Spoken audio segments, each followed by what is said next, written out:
Olá pessoas, muito bom dia, boa tarde, boa noite. Meu nome é Victor Jesus, sejam todos bem-vindos ao Nebencast. Semana passada nós tivemos o podcast, a entrevista com Ana Cândida falando sobre o projeto. Eu espero muito que vocês tenham gostado, porque o projeto é muito importante, é muito bom, eu gosto bastante. Eu tenho certeza que muita gente gosta do projeto e a gente está fazendo o projeto dar certo. E vamos continuar em frente, lutando e modificando, estruturando, enfim, fazendo teste. O projeto ele ainda não está, não está concluído, né? Ele não está batido martelo, é isso, é assim, essa é a forma final do projeto, não, tem muito caminho pela frente. E a gente vai continuar evoluindo, progredindo, mudando para a melhor forma possível, para ajudar as pessoas, enfim, né? Essa é a proposta do projeto de educação do C. Mas hoje a gente começa a segunda parte da história do Espiritismo, né? A gente está estudando a história do Espiritismo. Nós começamos lá falando sobre os conceitos básicos, né, sobre espírito e a ideia, né, de espírito, o que é espírito, de onde veio, e aí a gente foi falando sobre várias coisas, passando por vários processos históricos até chegar o desencarne do nosso querido Allan Kardec. E agora, depois de tudo isso, a gente passou por todo esse processo, que a gente vai ver, a gente vai para começar a explorar o mundo, vamos viajar, porque, bem, vocês vão entender o porquê neste episódio. Vamos falar sobre, assim como a gente começou falando sobre o conceito, né, de espírito, aqui a gente também vai começar com dois conceitos assim muito importantes para a gente entender, né, o que a gente vai ver daqui para frente, né, e para a gente, enfim, para todo mundo como pessoa entender isso daí, principalmente você que é brasileiro, você vai entender porque isso é muito importante, a gente entender esses dois conceitos, cultura e outra palavrinha que já a gente fala sobre. E recadinhos é que, lançando tudo certinho, hoje é dia 26 de julho e é dia dos avós, olha só, uma benção a todas as avós do mundo, as minhas avós, meus avós, eles já partiram, estão todos no reino dos céus, estão no plano espiritual, no mundo dos espíritos. E não sei se alguém já reencarnou no meio, não tenho notícia disso, mas que todos os meus avós, né, as minhas duas avós eu convivi, e o meu avô eu só tive contato quando eu era criança, era muito novinho. Meu avô por parte de pai, né, por parte de mãe ele já tinha falecido há muito mais tempo antes disso. E enfim, sempre gostei muito dos meus avós, então feliz dia dos avós para todos e para todas as avós e todas as pessoas. Uma benção, benção boa. E deixa eu ver mais algum recadinho importante. Eu acho que é isso. Eu acho que, né, durante essa semana, né, vai ser como o próximo domingo vai ser o quarto domingo do mês, vai ter a arrumação, né, das feirinhas. Então, se você quiser arrumar as feirinhas, né, domingo amanhã vai ser dia 27. Aí deixa eu olhar o calendário aqui direitinho. Isso, domingo vai ser dia 27. Aí na segunda-feira, dia 28, né, vai ser a entrega das feirinhas. Então, se você quiser ajudar a arrumar as feirinhas, você pode ir lá de manhã, se eu não me engano, de 8 ou 9 horas, eu não estou certo da hora. Deixa eu dar uma olhadinha aqui, eu tenho ele aqui, deixa eu olhar aqui direitinho. Ó, tô já chegando. Vamos lá, segunda-feira, entrega das feirinhas, é dia 8 horas, né? O domingo, a arrumação das feirinhas é de 9 às 11. Então, se você quiser participar da arrumação, arrumar as feirinhas com as pessoas, você está convidado a aparecer no centro, né? Presencialmente, óbvio, arrumar as feirinhas. de 9 horas até as 11, ok? Pronto, recadinhos dados, é isso daí. Vamos dar continuidade ao nosso projeto, a história do espiritismo. Vamos falar sobre cultura e mais coisas, ok? É isso, roda a vinheta.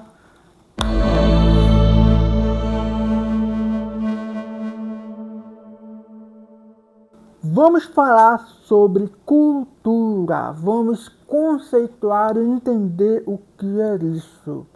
Se você deve estar se perguntando, como assim, o que é que isso tem a ver com o espiritismo, a história do espiritismo, fica comigo, fica tranquilo, que vocês vão entender o porquê que é importante a gente entender isso, né, para a gente dar continuidade, né, a esse estudo, entender esses conceitos, né, básicos, e vai dar, né, sustentação para o que a gente precisa entender depois, tá certo? Vocês vão entender, no final, vocês vão entender, nossa, faz sentido.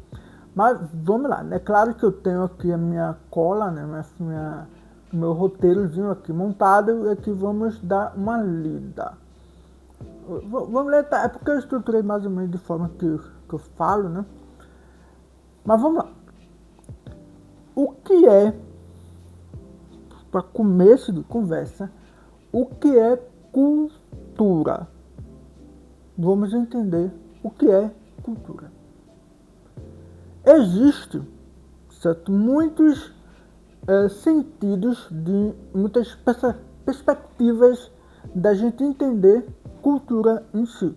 Porque a gente pode falar de cultura, de agricultura, a gente pode falar de forma biológica, né, com as bactérias, com a cultura de bactérias. A gente pode falar desses aspectos, mas nós vamos explorar o que é importante aqui para a gente. É o conceito mais original, vamos dizer assim, que é o conceito mais antropológico e sociológico, e junto com a economia a gente tem, né, o sistema que a gente chama de ciências sociais, certo? Então assim, tem antropologia, sociologia, economia, mistura tudo, a gente tem as ciências sociais. Entendendo, certo, dessa perspectiva, e é claro, novamente, eu acho que é importante abrir esse parêntese aqui, é que tudo que eu vou falar aqui, ele está mais diluído, tá certo?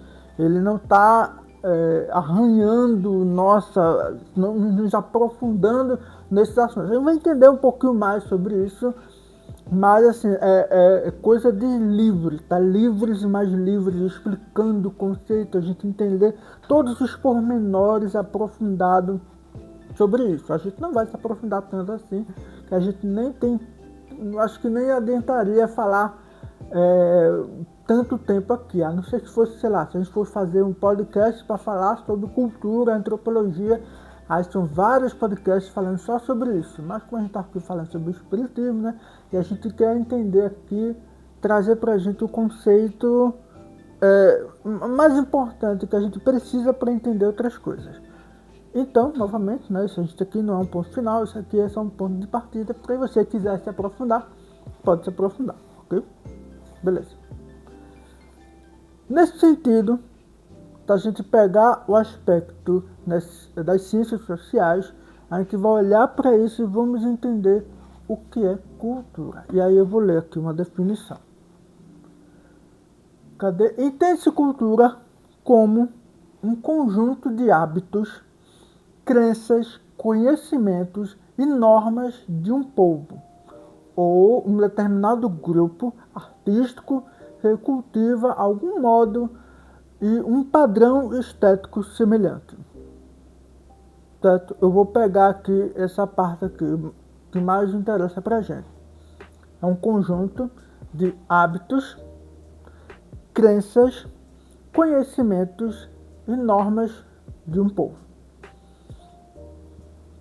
Certo? Juntando tudo isso, não só isso, mas tem o conhecimento artístico também está envolvido aqui, o conhecimento histórico, todo a crença folclórica daquele povo, as pessoas importantes daquele povo, tudo isso se amarra na cultura de um povo, certo? Ou seja, é uma série de coisas, uma série de coisas que fazem parte de um povo, que a gente misturar e juntar tudo isso aqui, a gente está enxergando a cultura de um povo.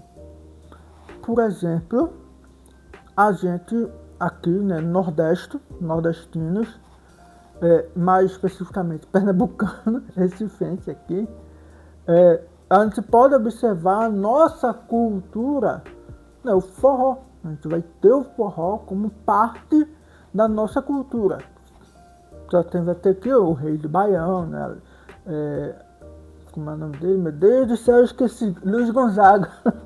Luiz Gonzaga, o Rei do Baião. A gente vai ter os filhos Gonzaguinha. Enfim, a gente tem uma série de pessoas que fazem parte do nosso imaginário cultural. E a gente vai ter a estética, né, como é que se chama? Dos cordéis, né? Os poemas do cordel. A gente vai ter a xilogravura, sabe xilogravura, né? Que é aquele típico de capa de cordel, que a gente tem uma figurinha, tem como dizer assim, um design, uma forma de se desenhar bem específica, que faz parte da cultura nordestina. Enfim, eu estou pegando vários aspectos, né? Pega aqui, ó, forró, xilogravura, cordel, baião, Luiz Gonzaga, Asa Branca, tudo isso, todos esses elementos, o Lampião, Maria Bonita, cangaceiros, chapéu de couro, tudo isso, todos esses elementos que eu citei, são elementos que fazem parte da nossa cultura.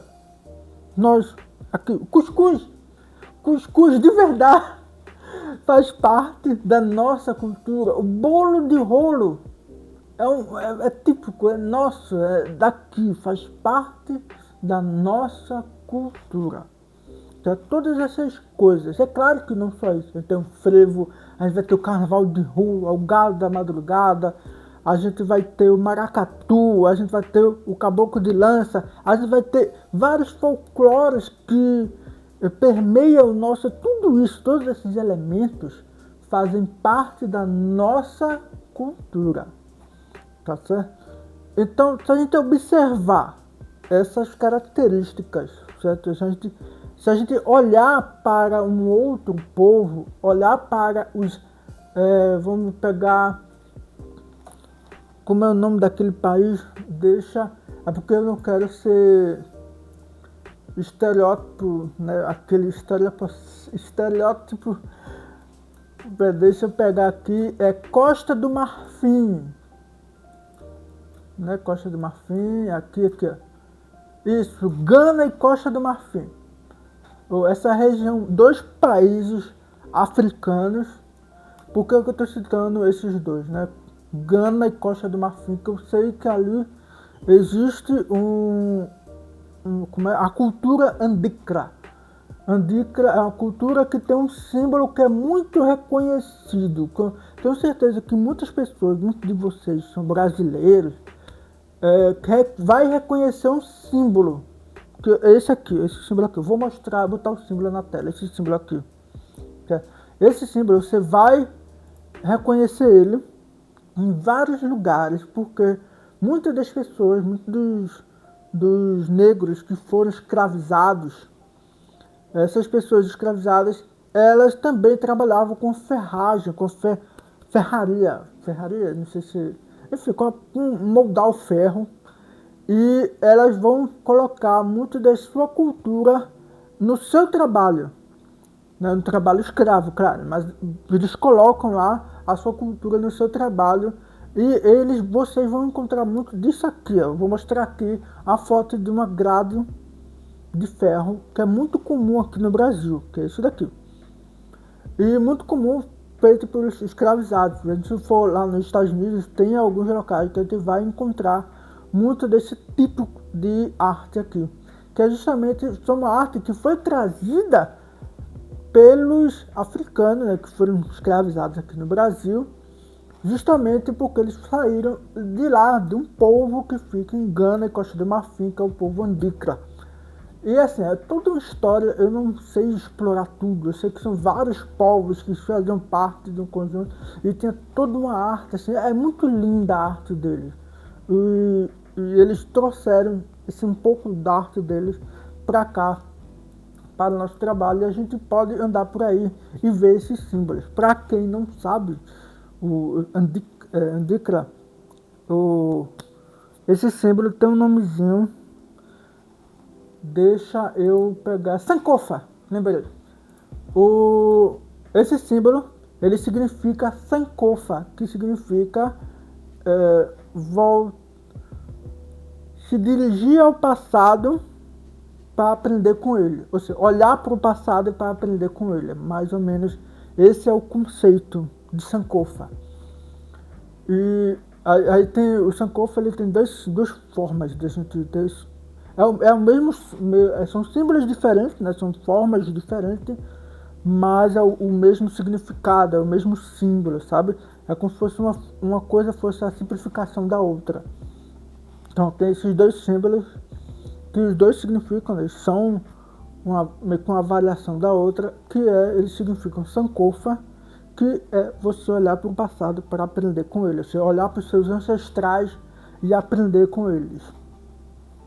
E isso é algo que faz parte da cultura Andikra. Veja que é um pensamento completamente diferente, sabe? É um elemento diferente da cultura Andikra, da cultura dos povos que viviam em Gana e Costa de Marfim, na África.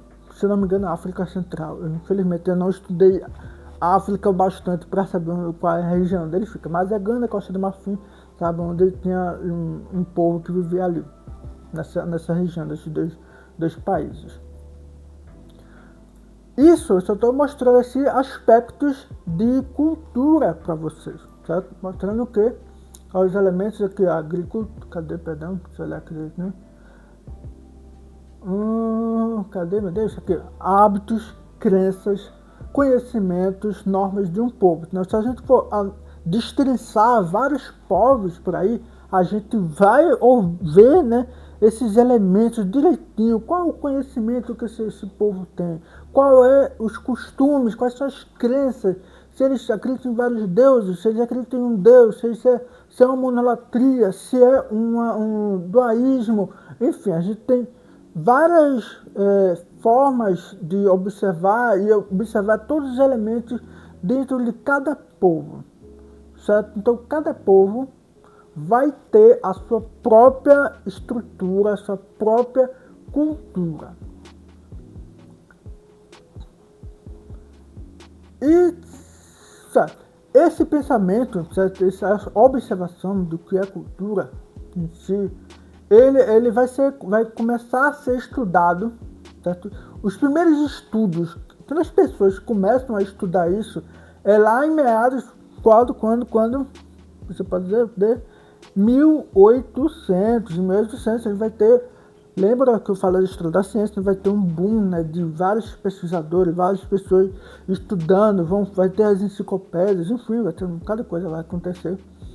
Em 1700, né, 1700, 1800, por aí.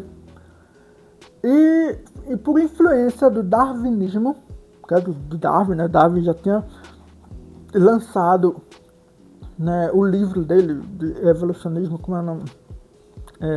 O livro da vida, evolução da vida, calma, cadê? Livro de Darwin, aqui, ó, Charles Darwin, Origem das Espécies. Isso, a origem das espécies, né? Vai ter também um movimento do evolucionismo e principalmente de uma coisinha aqui que é a palavrinha bem importante para a gente, que é o eurocentrismo. A gente vai conversar sobre isso. Ele vai estabelecer que a cultura sabe, esses vários características, essa cultura em si, lembra que cultura é um conjunto de um bocado de coisas, certo?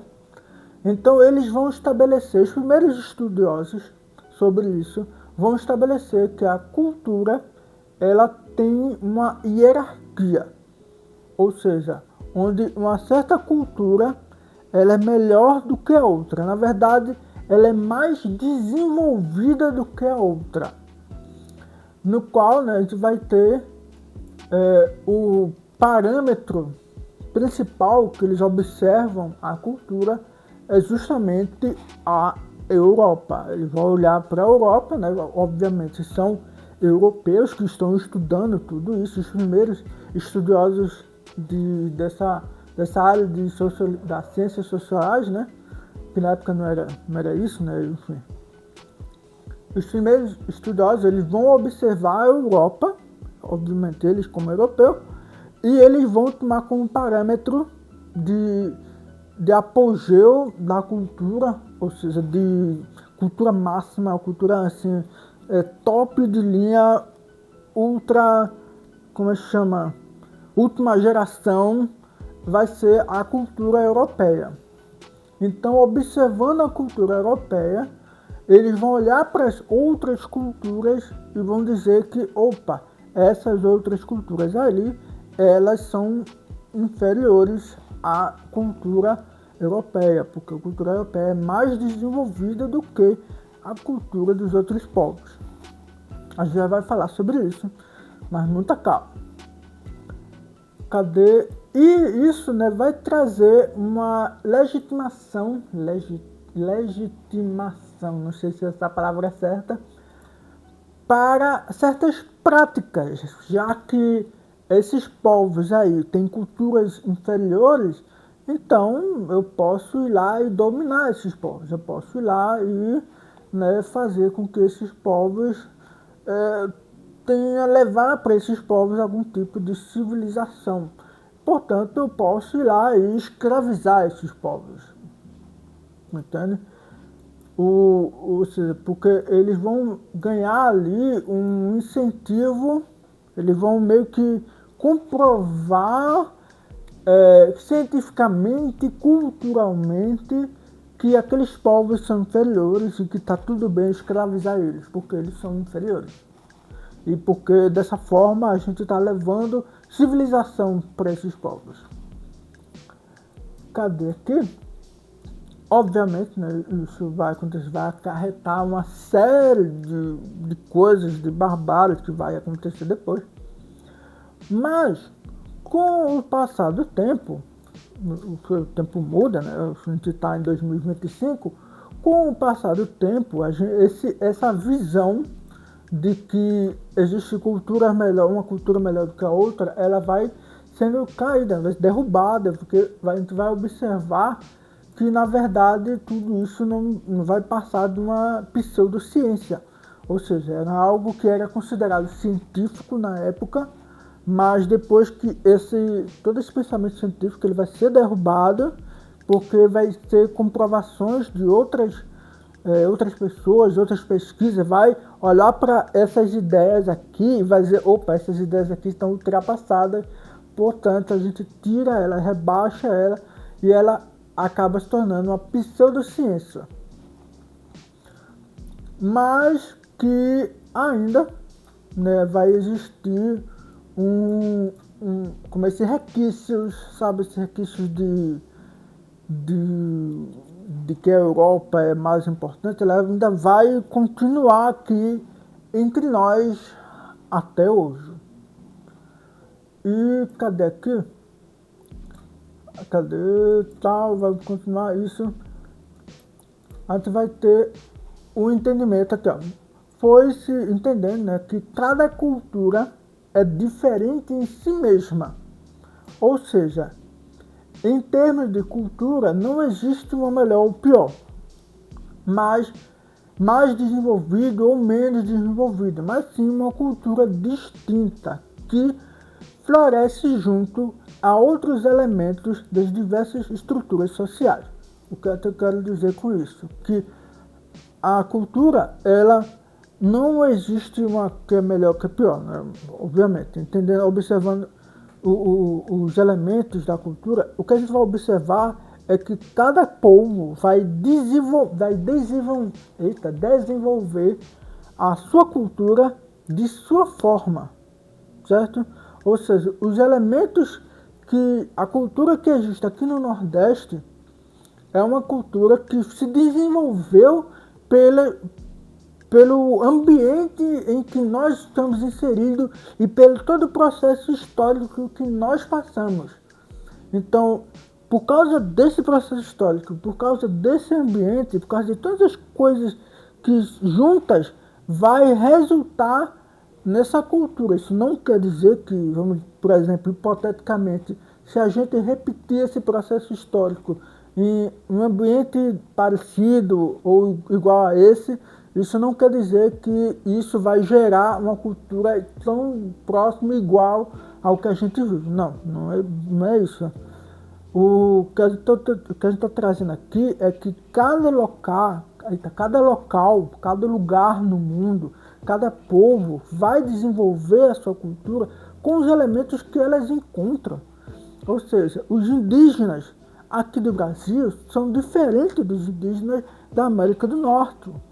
Os indígenas da América do Norte são diferentes dos indígenas da Polinésia, da Oceania, né, da Austrália. São diferentes dos indígenas da Ásia como um todo, assim, o leste asiático, o sudeste asiático, o norte, enfim. A gente vai ter uma série de povos localizados em cada canto do mundo, em cada agrupamento humano no mundo. Ele vai se desenvolver conforme o ambiente onde eles estão e o processo histórico que eles estão passando.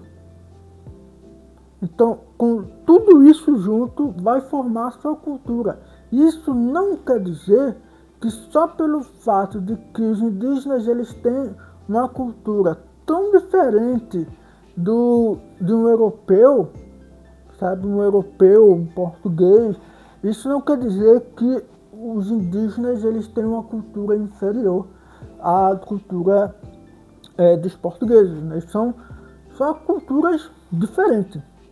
Só que a gente está falando dos europeus. A gente está falando de europeus em 1500 e bolinha, 1400, aqueles, enfim, se vocês sabem do que a gente está falando. A gente está falando do segundo conceito que a gente vai trazer para cá. Entendendo todo esse adendo de cultura, tá certo? Entendendo todo esse adendo de cultura, vamos aqui entrar um pouquinho mais a fundo no conceito de eurocentrismo. O que é eurocentrismo? Se você já conhece a história do Brasil, história do mundo, conhece um pouquinho de história, só de olhar para esse nome, só de ouvir esse nome, eurocentrismo, já fica bem claro, né, o que poderia ser isso daí, né? O próprio nome em si já está dizendo, né? Euro de Europa, centrismo é de centro, ou seja, a Europa no centro. O centro da Europa não, é a Europa no centro. No centro de quê? No centro do mundo, no centro de tudo, no centro da cultura do mundo. O que é que vai acontecer? E aqui eu vou trazer, né, o conceito de eurocentrismo em si, é que eles vão trazer que a Europa, certo, é o exemplo de cultura para a humanidade. Certo? Então a gente vai ter aqui um parâmetro, certo? A Europa melhor do que qualquer coisa, do que qualquer civilização que exista na humanidade. A Europa é a melhor de todas. Certo? Esse é o conceito. Europa centro, o mundo aqui em volta dela. E obviamente a Europa mais importante, a Europa mais desenvolvida, a Europa é isso e aquilo outro. Tudo é a Europa. A Europa é blá blá blá blá blá blá. Ou seja, a gente vai ter todo um culto a há uma adoração ao modo de vida europeu, ao estilo de arte europeu. Ou seja, dentro do conceito de cultura, cadê o conceito de cultura? Os hábitos europeus, as crenças europeias, o conhecimento europeu e as normas europeias. Ou seja, a gente pegar toda essa cultura da Europa, os seus hábitos, crenças, conhecimento e normas e exportar para o mundo. Por quê? Porque é o melhor. Então, isso é que é eurocentrismo, certo? Isso que é eurocentrismo. Com essa ideia na cabeça, com esse entendimento de muitos europeus, claro que não é todos os europeus, tá, gente? Pelo amor de Deus. Eu estou falando de forma generalizada de conceitos, de contexto histórico, né, do que aconteceu. Isso vai viabilizar, né, entendendo que a cultura europeia é muito mais superior do que qualquer coisa, vai viabilizar que os europeus eles façam uma coisinha chamada colonização. Todo mundo sabe o que é colonização, afinal, você é brasileiro, se você está entendendo o que eu estou falando.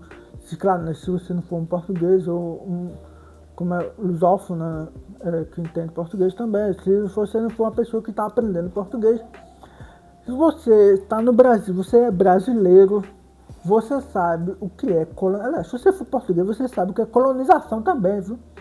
Deveria saber. Colonização. O Brasil brasileiro foi colonizado, foi colônia durante 300 anos, colônia de Portugal. Certo? Ou seja, desde 1500 até 1700, 1799. Quando é que foi a independência, gente? A independência. Vamos lá, vamos consultar. Independência do Brasil aconteceu em 1822. Pronto, eu lembrei agora. 1822. Agora eu lembrei que em 2022, né, a independência fez 200 anos. Então, em 1822 aconteceu a independência do Brasil. Então, de 1500 até 1822, a gente foi colônia de Portugal. E pior ainda, a escravidão, ele durou, né, o império até 1888, que o Brasil foi um dos últimos países, nações a assinarem, né, a libertarem, acabarem com a escravidão.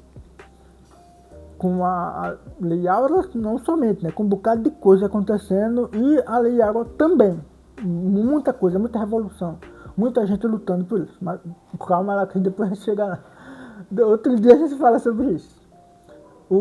Mas aqui a gente vai ter, né, o Brasil colonizado por Portugal. Obviamente não é só o Brasil que é colonizado, mas a América, o restante da América inteira também é colonizada. A parte do México até o fim da Argentina, a gente vai ter a colonização espanhola. Uma parte dos Estados Unidos que foi comprada pelos Estados Unidos depois, que era México, depois virou Estados Unidos, enfim. Era tudo México, tudo aquilo dali foi colonização espanhola.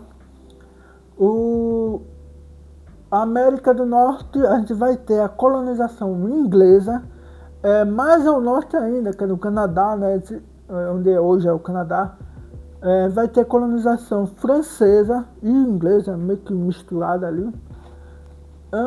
A gente vai ter, enfim, vai ter colonização holandesa aqui no Brasil, vai ter nas Américas, ali nos Caribe, nas ilhas do Caribe, vai ter colonização holandesa, vai ter colonização francesa, espanhola, enfim, um bocado de gente vai dominar. Francesa também vai dominar aquela região, que vai resultar lá na Era do Ouro pirata e tal, enfim.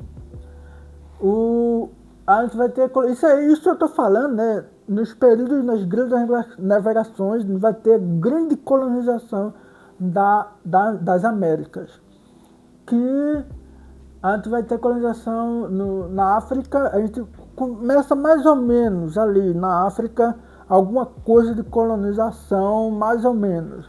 Porque está mais um comércio de exportação não, de sequestro de pessoas negras para serem escravizadas, né, são roubadas, são sequestradas, tiradas de sua terra e levadas para as colônias nas Américas. Muitas vieram para o Brasil, né, eu acho que foram 3 milhões, eu acho que é mais do que isso, mais de 3 milhões de escravizados, de negros escravizados vieram para o Brasil.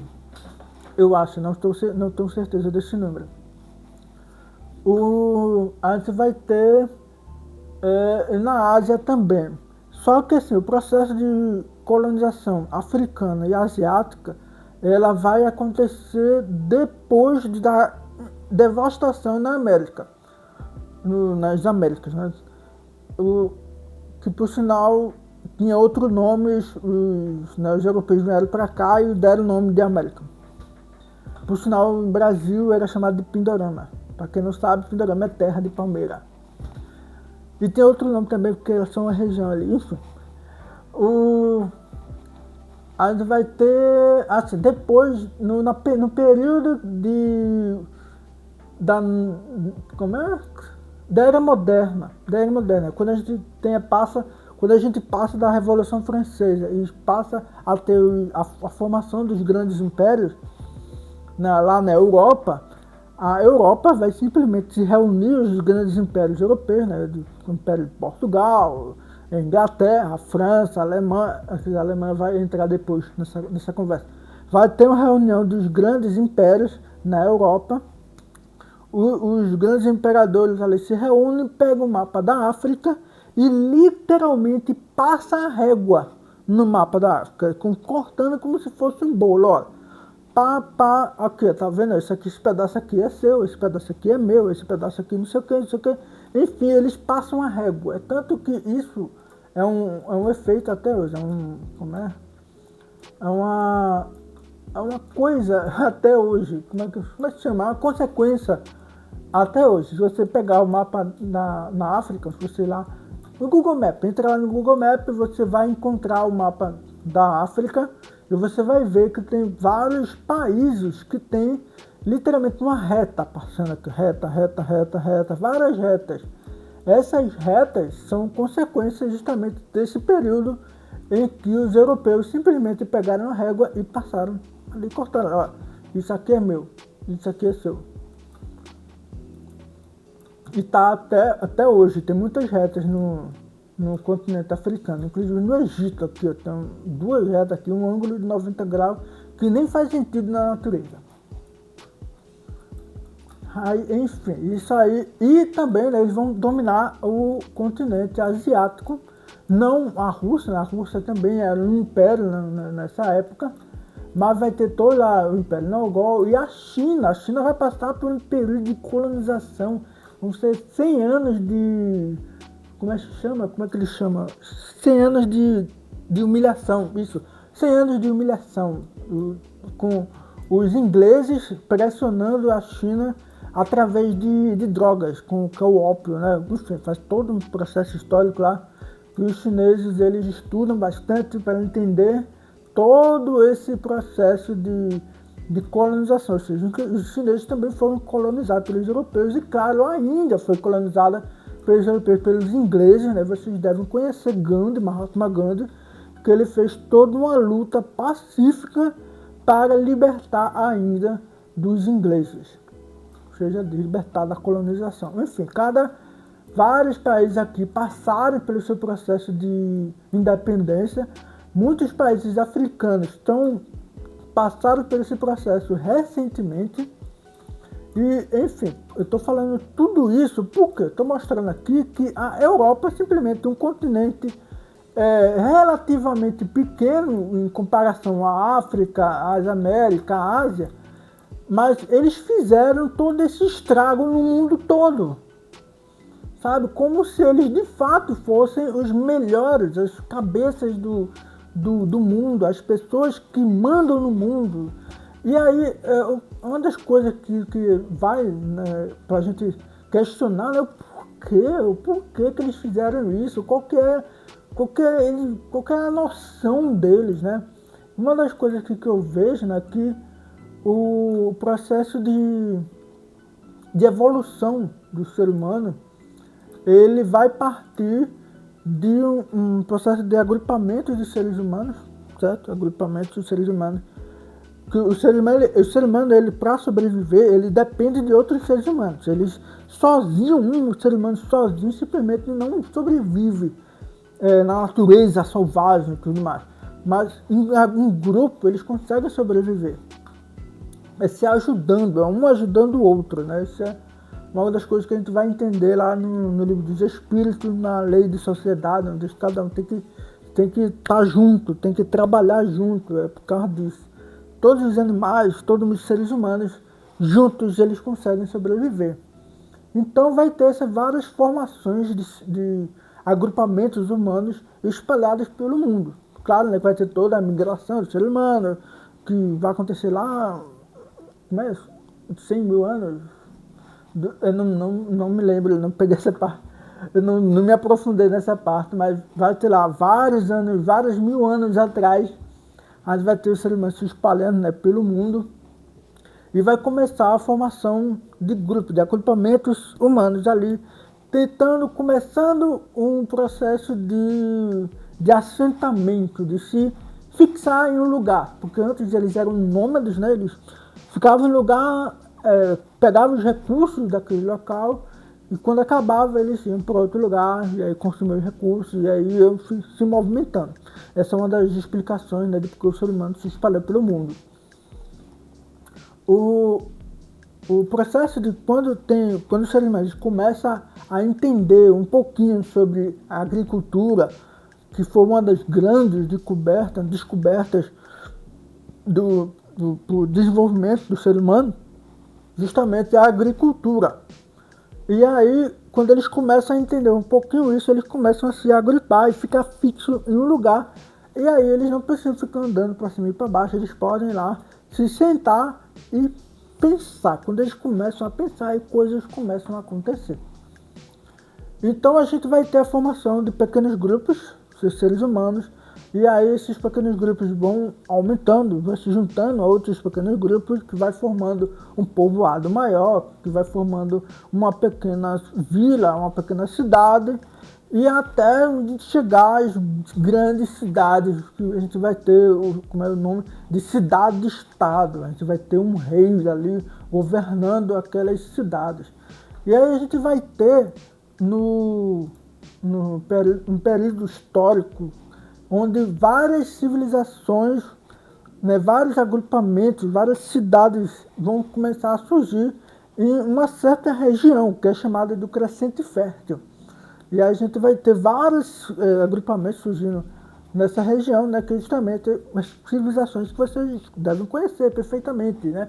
A gente está falando do Egito, a gente está falando da Suméria, dos persas, dos sumérios, do Uruqui, os fenícios, enfim, a gente tem uma série de civilizações nesse período, nessa faixa onde tem banho de água do mar e rio, que é o que justamente vai dar a possibilidade deles fazerem a agricultura. E com isso desenvolver, né, as pequenas cidades. E com isso, com esse desenvolvimento, né, a gente vai ter o processo da unificação das cidades, que vai começar a formar, ou seja, tem várias cidades se formando, cidade aqui, cidade aqui, cidade aqui. Aí essas cidades, né, esses reis, né, dessas cidades começam a se conversar, começam um dominar o outro, não sei o quê, até que alguém tem a ideia de, ó, essa cidade aqui é minha, essa daqui também é minha, e junta tudo, e aí eles começam a formar os grandes impérios. E sim, eu estou contando um pouquinho da história do Egito. A gente vai ter a formação de vários impérios nessas grandes civilizações antigas, e depois disso a gente vai ter outros grandes impérios se formando também, e um império vai tomando o outro. E a gente vai ver muito disso como fosse quase que a formação da Europa. A gente tem um começo disso lá na Grécia Antiga, que a Grécia Antiga, parece que hoje a Grécia faz parte da Europa, né? Só que antigamente, né, a Grécia fazia muito mais parte, né, do Oriente do que da Europa em si. O Oriente no sentido, o Oriente, não o extremo Oriente, né, mas o Oriente do Oriente Médio, né, todas aquelas civilizações ali perto, inclusive, né, o Alexandre o Grande, que era babilônico, né, que tomou a Grécia e foi tomando todo um monte de impérios, foi engolindo ali, chegando muito longe, tá? Acho que ele chegou na Índia, se eu não me engano. Só que ele não dominou ainda, ele só dominou algumas partes ali, enfim, ele dominou muita coisa. Quando ele morreu, as coisas viraram de cabeça para baixo, os generais dele começaram a guerrear, enfim, muita coisa aconteceu. Vai ter todo esse processo de muitas civilizações, muitos generais, reis, imperadores dominando um outro. Aí a gente vai ter o Império Romano surgindo e dominando tudo mais ainda, né? A gente sempre vai ter esse negócio de que a gente vai ter esse processo, certo? Ou seja, a gente começa aqui de um agrupamento de um pequeno agrupamento de seres humanos, a formação de cidade-estado e a formação de império. Perceba que existe aqui um processo, sabe? Um processo para acontecer. Para que o império possa existir, precisou passar por tudo isso. E esse processo, ao meu ver, é entendido como um processo de evolução, de progresso. É como se os europeus estivessem olhando para isso, vendo que existe uma linha evolutiva. Começa aqui e chega aqui. Se a gente começa a olhar, se a gente aqui, europeus, nós que somos aqui vários impérios formados, e a gente olha para outros povos e a gente vê que esses povos ainda estão nesse pequeno processo aqui de primitivo, que eles estão ainda nessa forma de sistema tribal, né, uma vida primitiva, eles estão caçando, eles vivem da caça e de uma agricultura muito rudimentar, né? Isso é entendido como uma parte inicial do processo evolutivo. E, portanto, esses pequenos agrupamentos aqui são inferiores a esses grandes impérios. Isso aí é uma percepção minha, tá? Eu não peguei isso de um estudo, é uma percepção minha.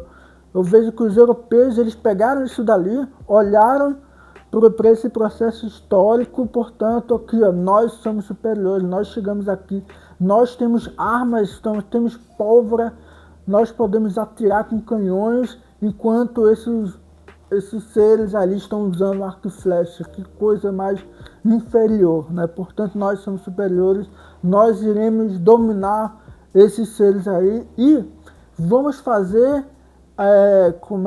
a boa. Estamos aqui fazendo um bem para esses povos inferiores, porque a partir de nós eles serão civilizados como nós. Nós iremos levar a civilização para esses povos inferiores, esses povos primitivos, selvagens e tudo mais. Enfim, não estou falando que esse é o meu pensamento, pelo amor de Deus, mas esse é o pensamento ali da Europa. Esse é um pensamento eurocêntrico, sabe? É exatamente isso que vai fazer as pessoas... E novamente, isso é uma análise minha que eu estou trazendo para cá, para a gente entender essa perspectiva de por que é desse jeito. Entendendo isso, olhando isso, parece que existe, parece que assim, essa linha histórica, né, parece que existe um efeito e uma causalidade em tudo. É quase como se fosse um efeito dominó, sabe? Um efeito borboleta, que é uma coisa que aconteceu aqui e de repente virou um império. Parece que existe um encadeamento dos fatos. Só que, se a gente olhar na realidade, então observar a realidade dos fatos, do que aconteceu de fato, a gente vai prestar atenção, vai observar, vai ver uma coisa que sempre esteve ali. Sempre esteve ali.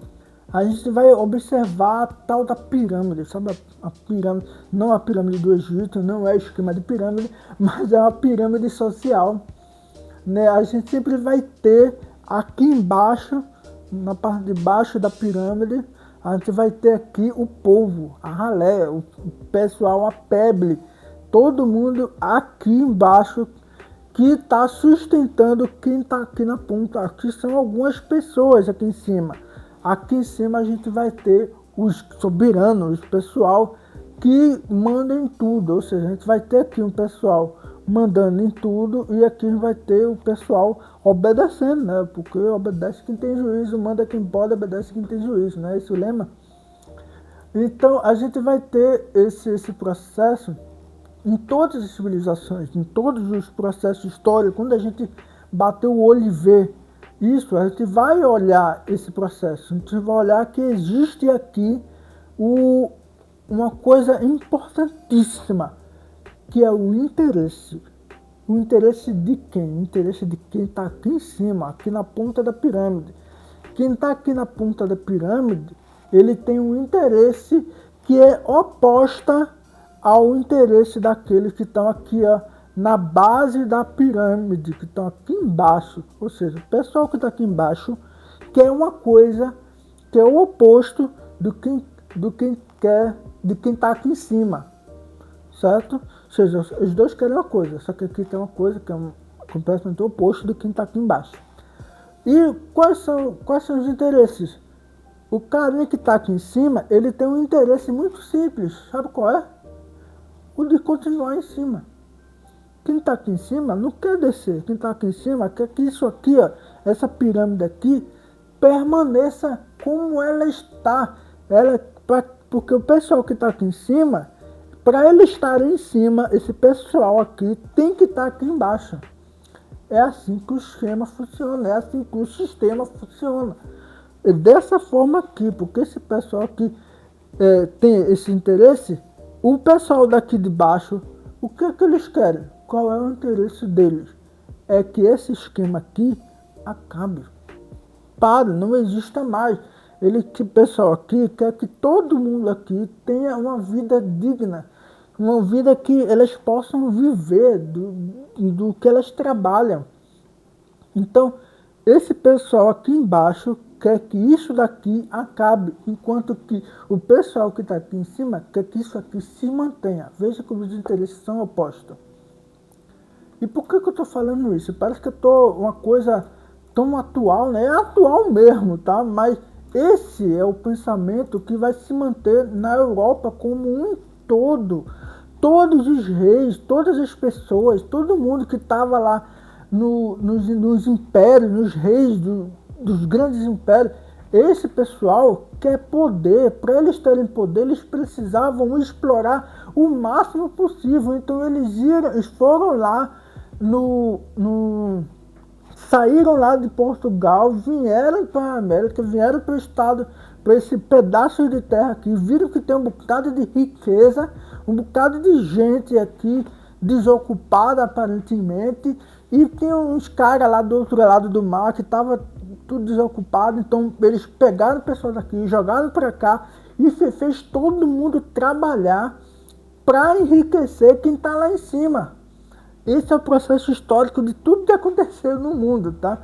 É básico, o resumo é isso, que é todo mundo trabalhando, se matando de trabalhar para sustentar quem está lá em cima.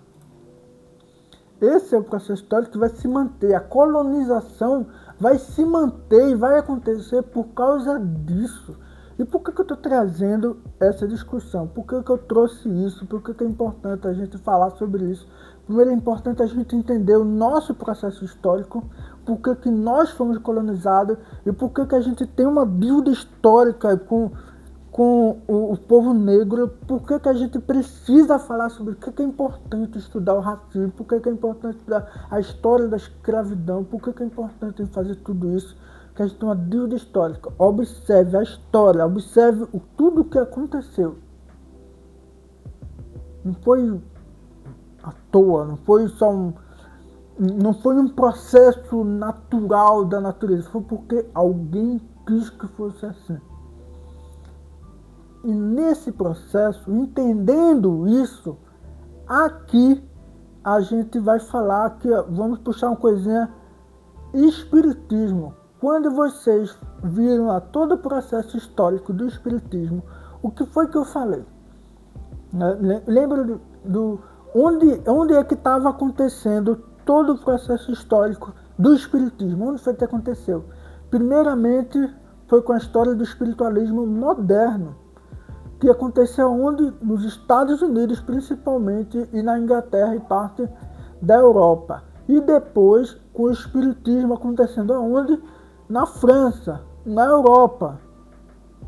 Perceba que eu falei de Estados Unidos e Europa.